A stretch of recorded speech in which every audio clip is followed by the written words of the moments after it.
When we moved from Norway to Italy, everyone told us life would be cheaper. But for a family of 6, living in a villa like that, reality is a little bit more complicated. When we bought our house in Puglia 1 year ago, we had no real idea what actual living cost might be, especially when it comes to utilities. Today we're opening our real bills to show you exactly what we've spent on water, sewage, garbage and the biggest one, electricity. We bought the house on the coastline, near Manduria. Living by the beach is a dream, but the infrastructure here is a bit like a Wild West. Many basic services that most people take for granted are either missing or still being developed.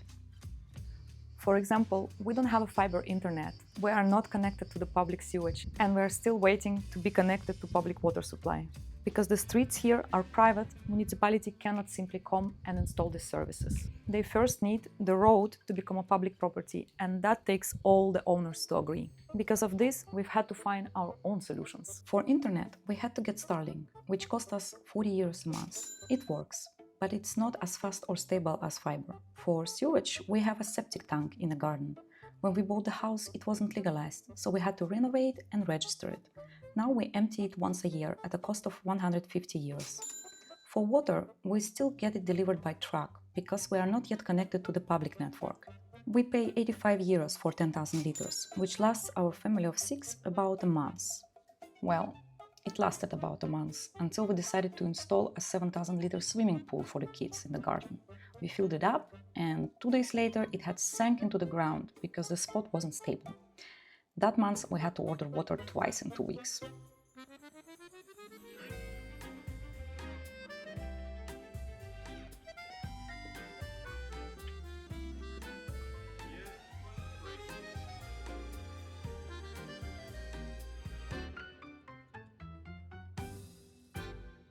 Finally, a month ago, we got all the owners on our street to agree to start the process for public water this year, so we are hoping to be connected by the end of 2026. Public sewage will probably take much longer. The main reason is that turning a private road into a public one is a big decision. Once it becomes public, anyone can drive and park there. In summer, hundreds of cars come looking for parking near the beach every day. Many owners actually prefer to keep the street private so they can control access and avoid turning their road into a free parking zone during high season. That's why getting agreement for sewage is much harder than it was for water. Dealing with water trucks and septic tanks was a learning curve, but those costs are actually quite predictable. It's the utility that keeps our lights on and our house cool that gave us the biggest surprise. By far, our biggest utility cost is electricity. In Italy, you usually pay between 25 and 35 cents per kilowatt hour. We pay around 25 cents. But what really drives the cost is how much energy you use. With 6 people in the house and air conditioning running heavily in both summer and winter, our consumption is high. In peak months, we use little over 1000 kilowatt hour, and in milder months, about 800 kilowatt hour. One thing we also had to do was upgrade our contract with Enel. We originally had a 3 kilowatt contract, but every time we turned on a couple of air conditioners plus other appliances, the power would trip. So we increased it to 4.5 kilowatt. You can easily do it in the app.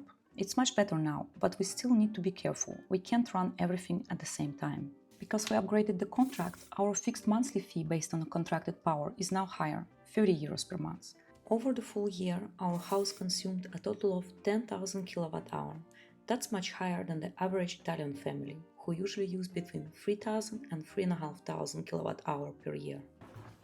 The reason is simple.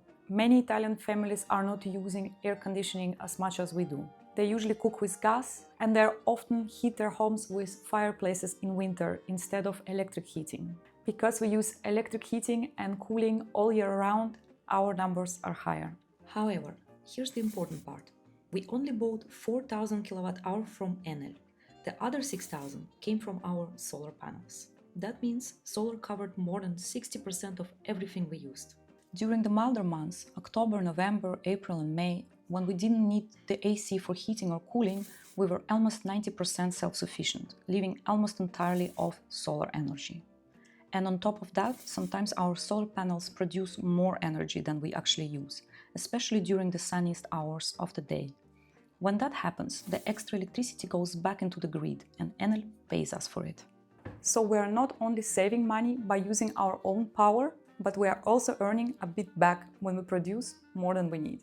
The most expensive months were December and January. We paid 516 euros for those 2 months alone, mostly because our house currently leaks heat like a sieve. This is exactly why I always recommend installing solar panels with a battery if you plan to live in Italy year-round. The battery lets you use your own energy at night, not just when the sun is shining. We've already made some changes to get more out of our system.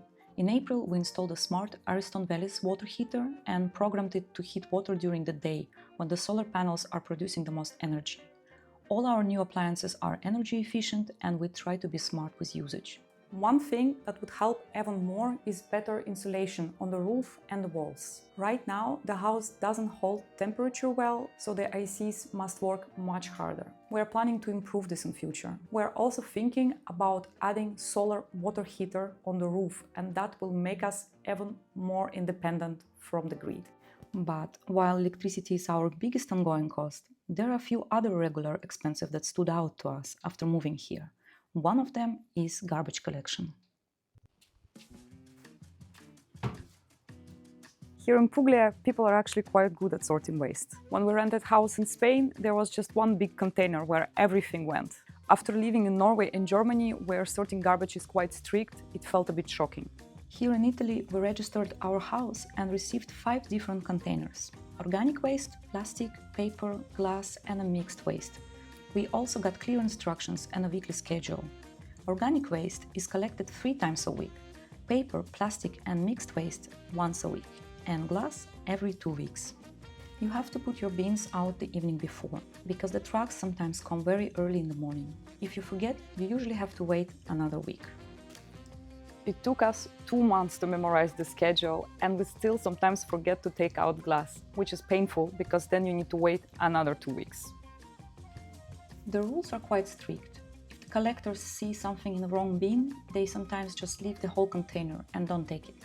For bigger items like old furniture, electrical appliances and construction waste, there is a garbage station nearby. You have to bring it yourself, but it's free for residents and open every day. We pay 370 euros per year for garbage collection, based on how many people are registered at the address. The last regular expense is insurance and security. When we bought a house from abroad, we didn't really know any local companies, so we asked our estate agent for advice. He recommended Cattolica Insicurazione, and we pay 679 euros per year for home insurance. It has very good coverage, including theft. For security, we use a company called Vigilanza Blu. For around 30 euros per month, they monitor our house.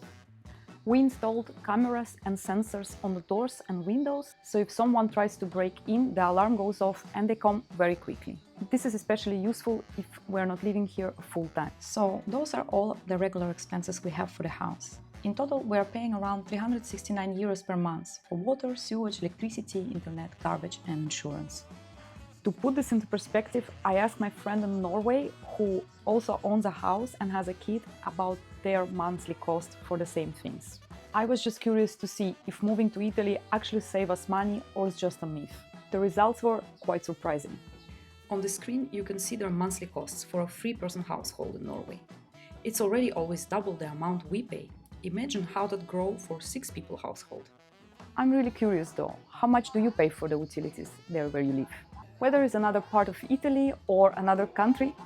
Materazzi, materazzi. All day, materazzi, materazzi.